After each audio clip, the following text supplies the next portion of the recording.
truth about no-cost solar. I'm excited to share this with you because you may have seen ads or banners or flyers where it talks about no-cost solar programs. Well, today we're going to pull back the curtain and unveil the truth behind this no-cost solar program. But first, let me introduce myself real quick. Jimmy J's here, and this may be an odd introduction, but I'm actually a business coach. I first learned about solar through one of my coaching clients, and I learned some pretty interesting things about solar. For instance, did you know the Earth actually gets more power from the sun in a single day than what all of humanity uses in a year? It's pretty crazy, right? And it's interesting to think that we could actually harness the power of the sun. So I start learning about the solar industry, but I look at it as a business coach through a different lens. You see, most people get into solar for environmental reasons. And don't get me wrong, I've got nothing against saving the planet. I think we should all do our part. But as a business coach, I deal with finances a lot. And what fascinated me about solar is how much money an average family can save by going solar, especially in California. As far as I'm concerned, it's one of the best financial decisions you can make. So I really came into the industry focusing on the financial side and how much homeowners can save by making the switch to solar. And now I'm part of a team that over the past 6 years has helped 40,000 families make the switch to solar. What's really cool is most of them did not spend any money up front in order to go solar. I'll explain more about that in a bit. My big focus is just on helping educating families so that they can decide for themselves what's best for them. There are many different ways to go solar and multiple programs and incentives that homeowners may qualify for, so I'm all about education. So let me ask you this. If you were just moving into a home and all pricing was equal, which power source would you choose to power your home? If you had a choice between coal or nuclear or solar power, just imagine for a second, you just moved in, all pricing is the same, which would you choose? It's kind of a loaded question, right? Because when you look at these pictures, obviously most people are going to lean towards solar just because it's cleaner and it looks a bit simpler. I mean, you're generating power right on your roof. Solar just makes more sense, both cost-wise and for sustainability reasons. So most companies, whether you've got Edison, STG&E, PG&E, or LAWP, they all have this love-hate relationship with solar. And I say that because a lot of people are paying them a lot of money, and every home that goes solar, they're losing that revenue. And all of these companies are publicly traded, so they're in it to make a profit, right? And when they lose this revenue, obviously that hurts their wallet. On the other hand, they've got this infrastructure that's getting out of date and it's getting too hard to maintain. And it's becoming very costly, causing wildfires in California, especially recently. It's getting harder and harder to maintain this grid. So on the one hand, they're losing revenue. And on the other hand, every home that goes solar is one less home they have to worry about powering. And we're going to get into in a minute how we actually combine the two together to find the perfect middle ground that we call the hybrid utility program. And when you look closely at your bill, usually on page 3 or 4, you'll see that they don't just charge you a fixed amount. They usually charge you based on price tiers or time of use. With price tiers, they figured out a creative way to charge you more if you're using more. And every time you use more energy, you get charged at a higher tier. They also use time of use, where you pay more depending on the time of day that you use electric. And basically what they do is they take a unit of electricity, which they call a kilowatt hour. Don't be overwhelmed by the term. It's just simply like a gallon of gasoline. Right?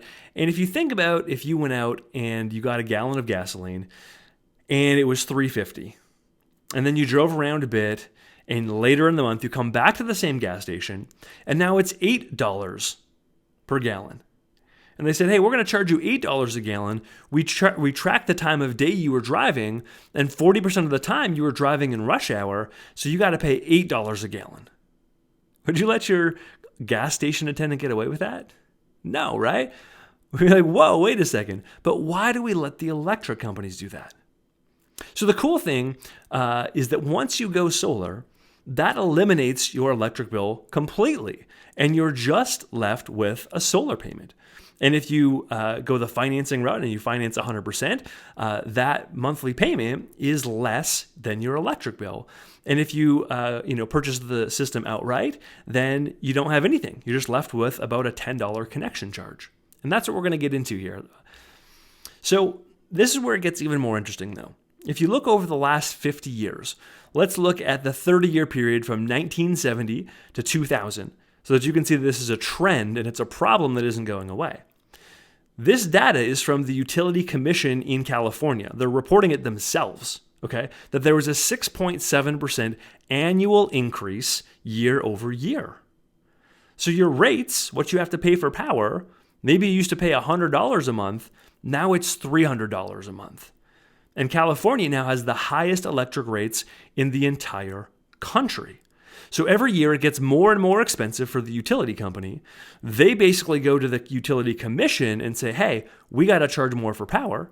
And the Utility Commission has to approve it. And all of those charges get passed on to the homeowner, and you end up with an ever-increasing bill. So what kind of things contribute to these rate increases? What do they use to justify it? Well, number one, there's old failing infrastructure. There's distribution charges. There's transmission line loss. Those are water. You might not know this, but the second largest of users of water in California are the utility companies. It takes more water to provide your home electricity than what it actually consumes in water. And as you probably already know, we're in a bit of a drought, and we have been for a while. And so being that we're in a drought, water gets more and more expensive, bringing up their costs. So rising costs is a problem, but there's also other consequences and more liability to them as well.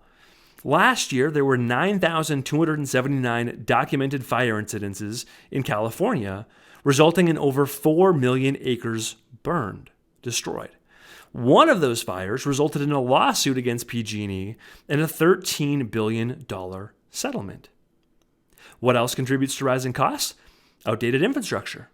This is the San Onofre shutdown in 2013, so this isn't new news. This is just a picture that I found. It's not breaking any longer. But it's still relevant, though. Why? Well, when you're driving down to San Diego, on the right-hand side, you'll see these two big domes. And that power plant, that nuclear power plant, got shut down back in 2013. And the contract was for $4.4 billion. And the customer is responsible for 75% or $3.3 billion. Fires, mismanagement, droughts, shutdowns, and guess who foots the bill? We do. Every year the price goes up, and it's completely outside of your control. Until now. It's time to reverse the power. You can take control, and it's easier than you might think. So how does it work? How does solar work? Well, most companies will come out and install solar without charging the customer anything up front. So the person gets an entire system installed. It includes solar panels and the inverter and the monitoring system so they can see exactly what it's producing. And then this is where it gets interesting, because in the daytime, you're going to produce more than you're using, and at nighttime, you're going to be using energy from the grid. So a lot of people ask me, well, I guess I'll have to use a battery, and that's kind of where things get expensive. And that's where we had kind of a breakthrough. We call it the hybrid utility program because during the day, we use what's called net metering. So in the daytime, this is an example of somebody's production, where they're producing a lot more than they're actually using. So they're getting these credits because of net metering. Net metering just means that the utility has to pay you what they would have been charging you at that time when you're giving them power. So any home that has solar, their meter's going to spin backwards during the day, assuming the system was designed right. And so you generate these credits, which is essentially like a savings account with the utility company. And then at nighttime, you use up those credits. So some days you're going to use more than you produce overall, and some days you're going to produce more than you use, and they're going to owe you money. And the credits just roll over to the next day and the next day. And then at the end of the year, at the end of 12 months, they figure it out and they say, okay, do we owe you or do you owe us? And if your system was designed properly, then they're going to owe you just a little bit of money. So at the end of that, you're just paying a connection fee, usually between $2 and $10 a month, which is really great. And then instead of getting a bill, you get something called a net metering statement, which looks like this. And whether you owe them or they owe you, it just shows you where you're at over the 12 months. So that's what net metering means. And I don't know about you, but I think it's a pretty fair deal. I mean, we know the electric company is making money, but every time you create 1 kilowatt hour, you get a credit of 1 kilowatt. Okay, so it's a 1-to-1 ratio. Well, I'm not sure if you know this, but it doesn't actually work like this in other states. In Arizona, in Utah, when you generate 1 kilowatt hour, you actually get a 0.85 credit or even a 0.75 credit, which means this person needs to pay 15% to the utility, or they got to create 15% more panels just to cover it. And so PG&E has already published that as this window closes on how many people can go solar, they're going to start sunsetting down these credits and actually taking away some of these credits. So that's the bad news. But here's the good news. Anyone who already has solar or anyone who goes solar now gets a 20-year agreement with the utility that they can't change this 1-to-1 ratio. And 20 years is more than enough time to get a great return on investment. So let's get into the meat of this. What's the deal with no-cost solar? Well, many installers, as I mentioned before, we can install solar with no cost to the homeowner. So the entire installation and the maintenance, because there's a 25-year warranty or production guarantee where you're covered, that is included in that. So there's no upfront cost, and a solar loan and a solar lease are both cheaper than the utilities. Whether you choose a solar loan where they finance 100% of it, or whether you choose a solar lease, both are going to be cheaper than the utility by a significant amount in California, just because utilities are so expensive here. So essentially, homeowners pay less for something they have to pay for anyways, power. They're just kind of swapping out, and instead of paying a utility bill, they're paying for solar. And every time they make a payment, the money is going into the value of their home rather than lining the electric company's pockets. It's cleaner, more reliable, and more sustainable. The savings are obviously really good too. But what's even more is you're no longer having to rely on this infrastructure to power your home. You're just sending your excess power back to the grid because you're already connected to your neighbors. So you're actually powering your neighbor's houses during the day when you're overproducing. So what does this actually look like? Well, here's an example. Let's take Jim, for example. He's a really cool guy we set up about last year. He was paying $164 per month on average for electricity. Now, winter was around $112 and summers were usually around $212 per month. We helped him get solar installed with $0 out of pocket. Solar reduced his electric bill to $10 a month on average. Remember, some months were negative and some months were positive, but it was on average $10 per month. His solar payment is a flat $74 a month because he decided he didn't want to buy the system and spend any money. He just wanted to finance the whole amount. And because there's such good financing rates available, with financing he's paying just $74 a month. So essentially he just pays $84 a month, a flat rate, instead of it fluctuating between $112 and $212 per month like it was before. The cool thing is, you've got all of these different options with solar loans between 10, 15, or 20 years. Actually, it goes all the way up to 25 years.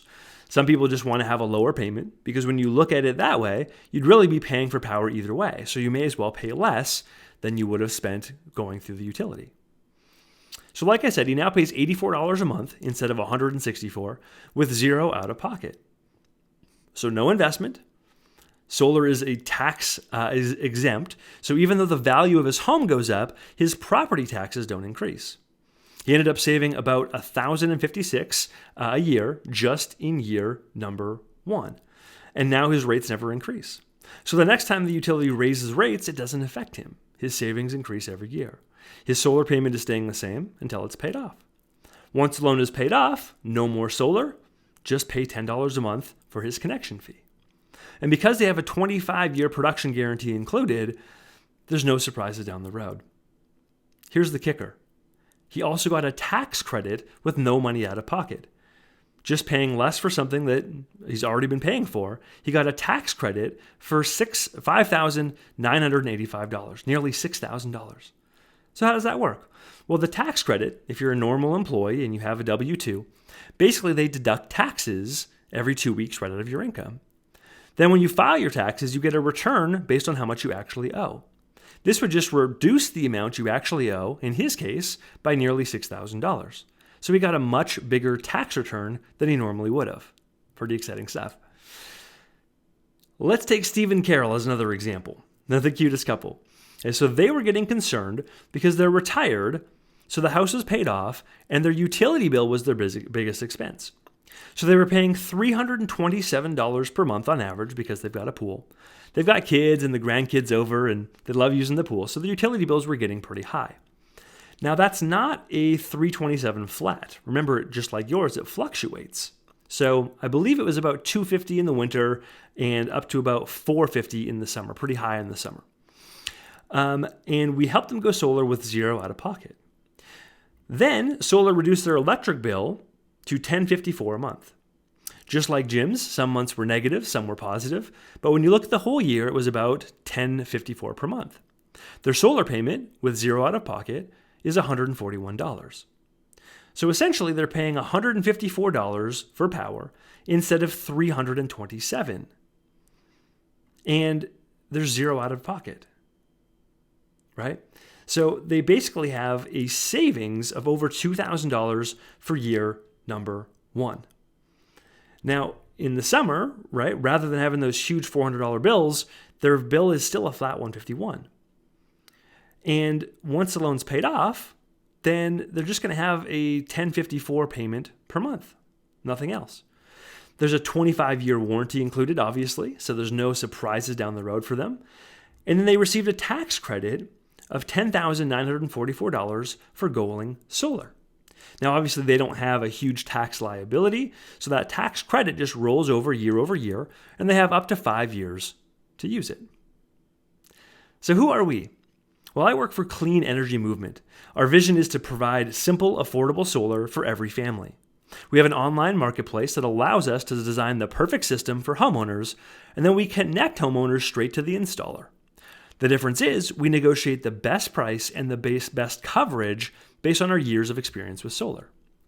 So when a homeowner goes out and shops for solar, a lot of times they don't know the different questions they should be asking, for what type of inverter, what type of solar panels, what's the wattage of the solar panels and the efficiency of the panels, what's the efficiency of the inverter, they have to ask questions about the conduit, and they don't know all the right questions to ask. There's just too many things to factor in.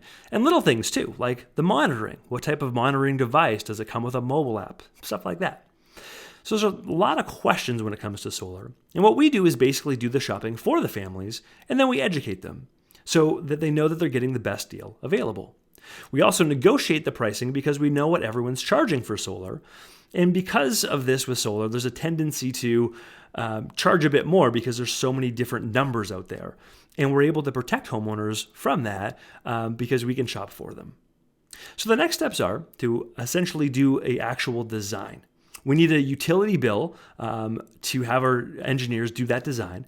And like I said, our online marketplace is plugged into these installers.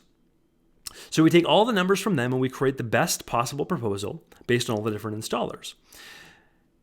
But what we really need is one of your most recent utility bill that you've got. So that's step number one.